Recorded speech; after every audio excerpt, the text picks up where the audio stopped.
Okay, so we have to complete this part that is about return generating models. Now, in this part, there are three to four different models that they have mentioned. So, read this entire part on your own first, try to understand it, and then come back to this video and see my explanation. Okay, so have you guys ever wondered how we predict the returns on stock before it even moves? So we'll understand this with the help of our chef, whose recipe for expected returns are different formulas. So return generating models. What is return generating model? It is kind of it. They are the models that help us understand what drives a stock return by looking at different factors. Think of these factors like cooking ingredients. Each one adds a unique flavor to your final return. If you're cooking a curry, then your different factors like firm size, GDP, stock earnings will be the different ingredients that you put into your curry to make the final dish. Now let's get a bit fancy. Enter into the multi-factor model. So these multi-factor models are your gourmet recipe using a mix of macroeconomic ingredients like GDP, inflation, and fundamental ones like firm size or value ratios, and sometimes even a quirky statistical patterns. So the general recipe looks like the formula of this, like expected excess return is equal to beta 1, so beta of a ingredient into factor 1, so beta into ingredient into that ingredient plus beta of that ingredient into factor 2 plus and so on to how many ever ingredients that you're putting in that um, recipe. So the beta tells you how strongly each ingredient affects the dish, or in our case, the returns. So then, the next one is one of the most popular recipe, the Fama and French. So this is basically a three factor model. Uh, like in multi-factor model, we were using different ingredients, right? But in this Fama and French model, you will be only using three factors. This model is known as three-factor model. It blends firm size, value ratio, and the market return. Simple, strong, and well studied. Now, what does this model say? This model states that if a stock is small or relatively undervalued and moves with market, its return should be higher. So if you are able to find a stock which is quite undervalued, then in long term it should give you higher returns. This is what the model three factor model states. Then next, okay, what if you don't want to use a lot of ingredients like in those fancy multi-factor models? What if you just want something quick, easy, and still pretty effective?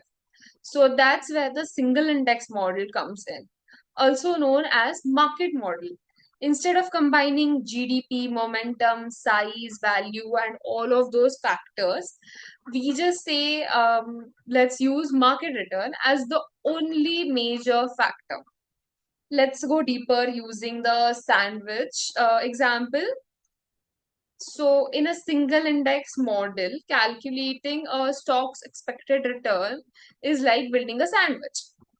The risk-free rate is your base. The risk-free rate is your base of the sandwich. The returns you would get with no risk at all. Then the market premium, that is market return minus the risk-free rate, is the filling, the extra reward for taking on market risk, and beta is the spice level in how, and it controls how strongly your stock reacts to that market. So next, it is market model. So in this model, a stock's return is like a dish that is created by a chef. The main ingredient, that is market spice, is beta into return of the market, which explains the proportion of return influenced by overall market movement. But there's more to the flavor. The chef adds a secret ingredient to the dish that he wants to make, made up of two things. That is alpha, which is like a skillful twist that consistently enhances the dish, which in finance language represents the strategy or the stockpiling skill. And then the E, which is the unpredictable zinc, that is the randomness or surprises of the stock market. Together, they explain the part of stock's return that isn't tied up to the market. So it's a secret ingredient that the chef puts. So it's not because of the market, but it is the chef's touch that makes it so special. So while the market adds up the core flavor, alpha and epsilon brings personality and unpredictability to the every investment dish. So you guys would be wondering that, so this is the question that I face, that what is the difference between market model and single index model. So the market model and the single index model are quite closely related and often used interchangeably. But the market model is like analyzing how a dish turned out. So how much of a flavor, it answers the question like how much of a flavor came from the market ingredient and what was due to the chef's twist or the chef's secret ingredient. While the single index model is more like planning the dish in advance. So, if I use this much market spice, how spicy will the returns be? It's as simple as that. So, I hope you guys understood these three different models because they are very important and there can be many questions that can be formed on this. Okay, so next we'll understand what SML and CAPM is and its assumptions. So I want you guys to first read this, and till here. I want you to read till here. Once you read it, come back and listen to my explanation. So we'll understand the concept of SML and CAPM and the assumptions related to CAPM through a storyline. I think that it will be better. You'll be able to understand it quite better. So let's begin. So our journey begins at a quiet little cafe. The cafe is known as the risk-free zone. So this zone is where every investor is guaranteed a 2% return, no matter what happens in the world. No surprises, just steady, predictable income. So here we assume the first thing, that everyone can borrow and lend freely at this cafe with no taxes, no transactional cost. It's just a perfect world. Then now we start our journey on a risk return highway, also known as security market line or SML for short. So this road links the amount of risk you're willing to take, which is practically measured by beta, to the returns you should expect. So here we'll assume the second thing, that is that everyone on this road is a rational investor. The more risk they take, the more reward they demand. So next, this slide shows us two more assumptions that are taken into consideration while constructing the CAPM model. That is assumption third. Every investor uses the same GPS. That means they all have identical expectations about returns, risk, correlation, etc., etc. Nobody really has any insider information. And assumption number 4 is all investors are on a 1 year journey. Everybody plans with the same time horizon in mind. That's why this board is given that this journey ends in 1 year. Next, now starting from the risk-free cafe, we have joined that risk return highway.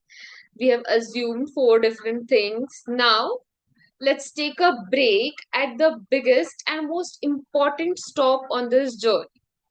Welcome to the market portfolio junction. Imagine a massive rest stop that every investor drives through. It's not your average pit stop. It's got everything. Stocks, be it bonds, be it real estate, be it commodities, be it cryptos. Every risky asset in the world is parked here in just right proportion. That's what the market portfolio is. What is it? It's a giant basket of all risky investments available in the market, weighted by their market value. Okay, simple. So now, how do you calculate the expected return on any investment? That's where our CAPM model, that is capital asset pricing model, comes into play. It says that expected return on an asset is equal to the risk-free rate plus your exposure to the market risk, that is beta, into market risk premium. What is market risk premium? That is expected return on market minus risk-free rate. Next. Now, imagine that you are sitting in a car looking at a speedometer, but instead of showing your driving speed, it shows how fast your investment reacts to the change in the market. That's what beta is. A beta of 1 means your car or your stock moves at the same speed as the market. If your market goes up by 10%, your stock is expected to go up by 10%. Smooth and predictable. Now, what is a beta of 0.5? That's like driving a cozy little scooter. You move slower than the market, less risky, but also lower returns. But what if the beta is 1.5? That means imagine like you are in a sports car. When the market goes up, you zoom faster, like maybe 15%. If the market crashes, you crash harder too. That's the risk. But what if your beta is 0? That means that your car is parked at the cafe. The market doesn't affect you at all. I hope you have understood the meaning of beta through this example of speedometer. Now, this slide tells us one more assumption that is made during calculation of CAPM. So it says that the highway, the risk return highway, is a fair highway. No investor can consistently beat the market, and everyone gets equal access to all the investments. Okay, so imagine that we are driving on the risk return highway. That is the security market line, or SML. This row shows us the fair relationship between the risk and return. Every point on this line is an investment that's priced just right. But not every investment follows the rules, right? So, to understand this better, imagine a picture of car that is flying slightly above the highway. That is our risk return highway. Now, okay, so risk return highway is the perfect combination of the assets, and it is all the investments are priced just right, correct? So when a car is flying slightly above the highway, it means that an asset lies above the SML. That means that it's giving more return than it should for the given level of risk it carries. So think of it like a shortcut that's faster and smoother than the main road. A rare sweet deal, technically. That's called an undervalued asset. Smart investors wants to buy these assets because they are giving extra return for the same amount of risk. Now, in completely opposite scenario, imagine a car that is taking a bumpy road that dips below the SML line. So, if an investment lies below the SML, it's offering less return for more risk, correct? So, it's like taking a detour that's longer or rougher than the main highway. That's an overvalued asset, and most investors will try to avoid it. So, many of the children or many of the exam givers tend to get confused, like the assets above the SML are called what and the assets below the SML are called what. So to remember it perfectly, I have remember this. If the asset is above the SML, it is undervalued. And if the asset is below the SML, it is overvalued. Okay. So you sell the overvalued stocks and you buy the undervalued stocks. Okay. Okay. So I hope you understood the CAPM model. Just to be again, I'll just repeat it in 30 seconds. So your RF is the risk-free cafe. Then this is your highway, the return and risk highway. This is your market portfolio, the rest point for everybody, which includes all the risky assets in the perfect proportion. That's what this point is. Then I explained the meaning of beta to you guys with the help of a speedometer example. So hence this entire model is been explained to you guys in a form of example through highways and cars. I hope you guys understood it. So, what in this you should remember only one thing, that is the CAPM formula. That is this. Just write down somewhere this formula and just remember it. Next, we also learned the assumptions, the 6 assumptions that we assume through the entire market, like the 1 period horizon, the stop sign of 1 year, etc., etc., homogeneous expectations, same expectations, etc. Now, the next point is comparing the CML and SML. So, we have come a long way on our risk return highway, and now we have reached a fork in this road. There are two very important but very different routes, CML and SML, the capital market line and the security market line. Now, what is CML? So, think of CML as the main express highway, but only for premium and efficient portfolios. Like those perfect rides that balance speed and fuel perfectly. Remember one thing, that CML uses total risk on x-axis, that is the standard deviation. Okay. uh in the CML, only well diversified efficient portfolios are allowed on the line. Okay. Then uh so if your portfolio is not efficient, maybe it has some extra bumps or rattles, then you won't get the access to the smooth lane. You will be stuck off the line, not getting the best trade-off between the risk and return. So now, let's move forward and understand what is. So we have understood what is SML. Now, how is it different than CML? Correct. So the SML is more like a performance evaluation tool. Imagine it like a speed camera that checks whether you're driving, means investing at the right speed for your systematic risk. Now you have to remember that SML, while CML takes into consideration the total risk, that is the systematic and unsystematic risk.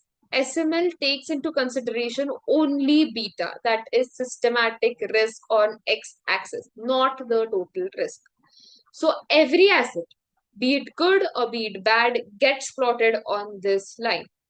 So if your asset is above the line, you're speeding ahead, means the asset is undervalued, and if you're below the line, you're lagging, means technically it is overvalued. Okay. So I hope you understood the major difference between CML and SML. Moving forward, calculate and interpret the Sharpe ratio, Treynor's ratio, M2, so that is M square, and Jensen's alpha. Okay. So read this entire part first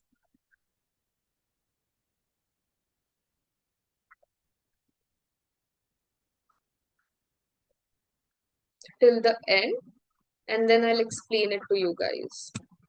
Okay, so we are back to our example. Now that you know how to pick the portfolios using the SML and CAPM and CML, a new question should pop up in your mind, that is, how do I know which portfolio actually performed better, considering all the risk that I took? So, to measure all of this, there are three ratios that are given, and we'll learn about these through an animation. So, imagine that there is a person called Ray, and he walks up into a cafe where Sharpe, Treynor, and Jensen are sitting. So, Sharpe walks up to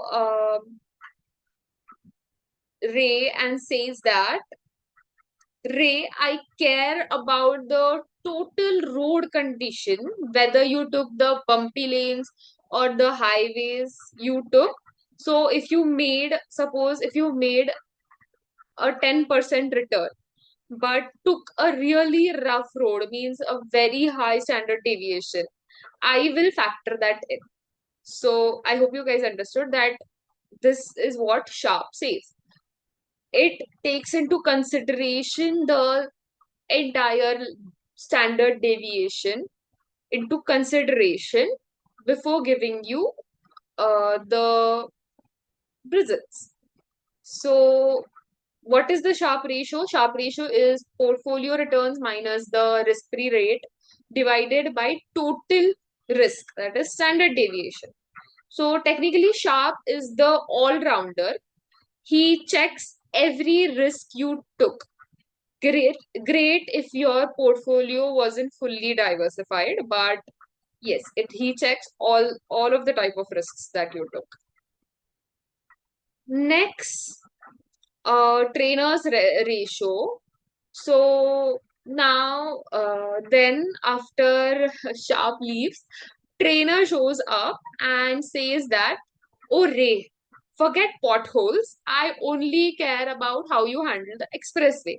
That's your beta or your systematic risk. So if you rode only on a smooth highway like a diversified portfolio, I'll judge your returns fairly. So first Treynor's ratio is portfolio returns minus risk-free rate divided by beta. Okay, it only takes into consideration systematic risk. So Treynor rewards you only if you stick to CAPM style diversified routes. Okay. Next is Jensen's alpha. So finally, after both of them leave, Jensen comes into the cafe and he says that, Ray, I already know the returns you should have earned based on your beta and the CAPM model. So, so what I care about is if you have beat it, if you have gained more returns than what you predicted through your CAPM model or not. If you did, then I will give you an alpha batch. If not, I'll subtract points, even if your returns looked higher. Okay?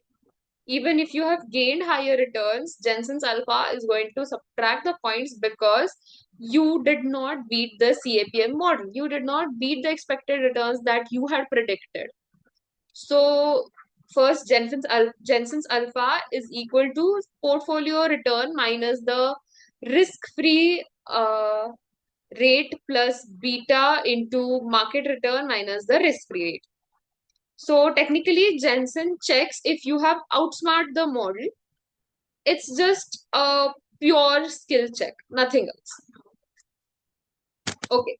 So I hope you guys have understood the meaning of or what the Jensen Treynor and Sharpe ratios mean and what they tend to tell you through their results. I hope you guys have understood all of the concepts, and if you need any help other than this, if you want me to change my method of teaching, please let me know. Or if you have any other doubts, please comment down. Subscribe to my channel, hit the bell icon and show some love.